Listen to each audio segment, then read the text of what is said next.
we've heard that nothing has been achieved. Well, let's talk about some of those successes. There's the smallpox eradication that happened around the world, of course, thanks to, I have to say, the UN's World Health Organization that set the target, set up a smallpox eradication unit, and got rid of the disease. There's the fight against AIDS. In 2002, we had perhaps 50,000 people on antiretroviral treatment in Africa. Thanks to the creation of the Global Fund to fight AIDS, TB, and malaria, and the US President's Emergency Program for AIDS Relief, we now have well over 1 million people on antiretroviral treatment within just 5 years. And for those of us who were in the trenches 5, 7 years ago, this was considered impossible. Impossible. We have throughout Africa primary enrollment rates since 1991 alone up 20 percentage points. Just last week, we had the news that UNICEF, the Red Cross, and others had cut measles death in Africa by 91% between 2000 and 2006, from nearly 400,000 people a year, children, to 40,000 a year. They actually set a target to do that by 2010, and they were 4 years ahead of schedule. Of the 20,000 deaths a day that our moderator pointed out at the beginning, those 360,000 are 1,000 a day off the total. That was aid backing it.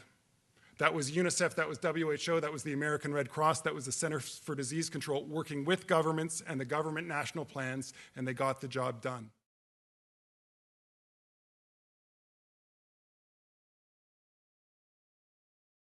What Africans want, 3 things: reform, reform, reform. Reform the abominable political systems, reform the abominable economic systems and intellectual systems, give Africans the freedom so that they themselves can decide what is good for them.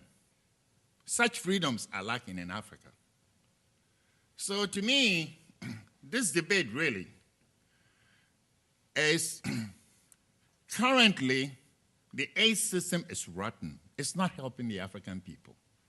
And if you want to help the African people, what I'll propose to you, and this is what our side is coming up with, is smart aid. Smart aid is that which empowers the African people to instigate reform from within. The ruling elites are not interested in reform. We all know what the problems are: bloated bureaucracies, corruption. We want to trim government expenditures in Africa.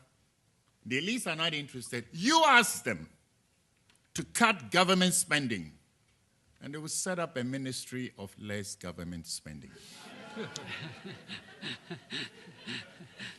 Now, this is the hippo generation. They are not interested in reform.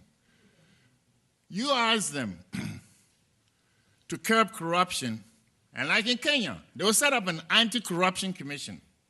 But then, when it sniffs too close, they sack the corruption czar and shut the whole thing down. Africans know what they want. And if you want to better help the African people, ask them.